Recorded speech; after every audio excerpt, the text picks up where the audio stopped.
Assalamualaikum warahmatullahi wabarakatuh. Perkenalkan, nama saya Alifa Fairuz Sabira, NIM 2104-2239. Pada kesempatan kali ini, saya akan presentasikan materi tentang Public Personal Administration, mata kuliah Sistem Administrasi Negara dengan dosen pengampu Ibu Yulia Hanosalina. Pengertian kepegawaian menurut para ahli. Menurut Edwin, administrasi kepegawaian dikaji dalam kaitannya dengan perencanaan, pengorganisasian, pengarahan, dan pengendalian pegawai untuk berbagai tujuan yang telah ditetapkan oleh organisasi. Menurut Arifin Abdurrahman, mengatakan bahwa administrasi kepegawaian adalah salah satu cabang dari administrasi yang berkaitan dengan para pegawai negara. Dan menurut M. Manulang, administrasi kepegawaian adalah seni dan ilmu perencanaan, pelaksanaan, dan pengontrolan tenaga kerja untuk mencapai tujuan telah ditentukan dengan memberikan kepuasan kepada para pekerja. Pengertian administrasi kepegawaian negara adalah pengelolaan kepegawaian negara atau pegawai negeri yang dikaji sebagai ilmu dan seni mempelajari proses penggunaan tenaga manusia mulai penerimaan hingga pemberhentian. Selain itu, administrasi kepegawaian negara adalah proses penyelenggaraan politik kepegawaian atau program kerja dan tujuan berhubungan dengan tenaga kerja manusia yang digunakan dalam usaha kerjasama untuk mencapai tujuan tertentu. Administrasi kepegawaian dalam instansi pemerintah tidak dapat dilepaskan dari kegiatan administrasi secara keseluruhan. Lingkup kegiatan administrasi kepegawaian antara lain penerimaan, penempatan, pengembangan, dan pemberhentian tenaga kerja dalam rangka memenuhi kebutuhan organisasi, sesuai dengan tujuan yang telah ditetapkan sebelumnya. Dengan demikian, sasaran dan lingkup kegiatan administrasi kepegawaian adalah pegawai yang dimulai dari saat penerimaan sampai dengan pemberhentiannya. Sasaran dan lingkup kegiatan ini sekaligus memberikan pengertian dari administrasi kepegawaian. Tujuan administrasi kepegawaian. Satu, effective utilization of human resource, yaitu memanfaatkan tenaga manusia secara efektif. Sumber daya manusia dapat memberikan hasil pekerjaan yang memuaskan. Semua tenaga kerja dalam organisasi dapat bekerja sesuai dengan tugas dan fungsi masing-masing. Administrasi kepegawaian berarti mengelola profesionalitas para pegawai sesuai dengan kemampuan, keahlian, dan kebutuhan organisasi. Dua, desirable working relationship among all members of the organization, yaitu membangun sistem yang integral, artinya setiap subsistem saling berhubungan dan melaksanakan kegiatan tertentu untuk mencapai tujuan yang telah direncanakan. Hubungan kerja antar pegawai, antar atasan dan koleganya, dan bawahan menentukan keberhasilan penugasan. Tiga, maksimum individual development, yaitu mengembangkan kecakapan individu semaksimal mungkin. Pendekatan dalam administrasi kepegawaian. Satu, pendekatan kepartaian. Divide the politically party approach. Pendekatan ini berdasarkan perjuangan politisi.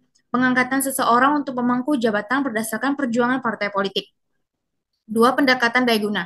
Divide the efficiency approach. Pendekatan ini berlandaskan daya guna atau efisiensi. Artinya pengangkatan pegawai atau pertimbangan keahlian, profesionalitas, dan keterampilannya sesuai dengan kebutuhan negara. Tiga, pendekatan hubungan antar manusia. The human relation approach. Pendekatan ini timbul sebagai akibat yang tidak memuaskan dari pendekatan daya guna yang kurang memperhatikan faktor hubungan antar manusia dalam administrasi. Situasi problematik kepegawaian negara. Akar permasalahan buruknya kepegawaian negara di Indonesia pada prinsip terdiri dari dua hal penting. Satu, persoalan internal sistem kepegawaian negara itu sendiri. Dua, persoalan eksternal yang mempengaruhi fungsi dan profesionalisme kepegawaian negeri. Dan situasi problematik terkait dengan persoalan internal sistem kepegawaian dapat dianalisis dengan perhatikan sistem membuat kepegawaian negara. Menurut Prasojo, mengemukakan bahwa terkait dengan persoalan rekrutmen dapat disebutkan beberapa situasi problematik yang dihadapi oleh birokrasi di Indonesia. Proses rekrutmen masih bisa dilakukan secara profesional dan masih terkait dengan hubungan-hubungan kolusi, korupsi, dan nepotisme. Rekrutmen pegawai masih dipandang seakan-akan menjadi kebutuhan proyek tahunan dan bukan sebagai kebutuhan akan peningkatan kualitas pelayanan publik dan penyelenggaraan pemerintahan. Dengan situasi birokrasi yang syarat dengan kolusi korupsi nepotisme, maka proses rekrutmen yang demikian tidak dapat menghasilkan calon-calon yang terbaik. Sudah menjadi rahasia umum bahwa proses rekrutmen di Indonesia dilakukan dengan cara-cara penyuapan, pertemanan, dan afiliasi.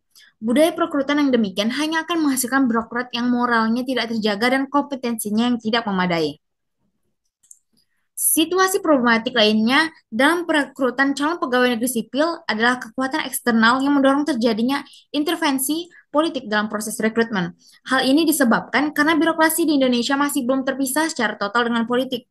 Keinginan pihak-pihak tertentu misalnya partai politik untuk menjadikan birokrasi sebagai mesin politik juga ikut mempengaruhi sukarnya melakukan reformasi rekrutmen CPNS.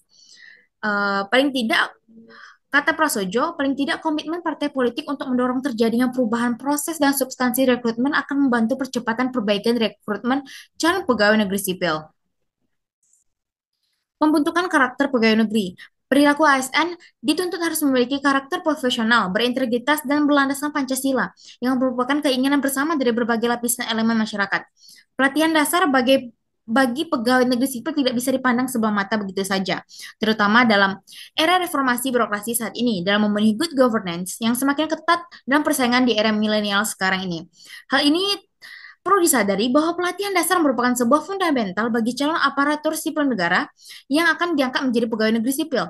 Pembentukan karakter terhadap calon pegawai negeri sipil melalui pelatihan dasar diperlukan dalam membentuk PNS yang mampu memberikan kontribusi terhadap bangsa.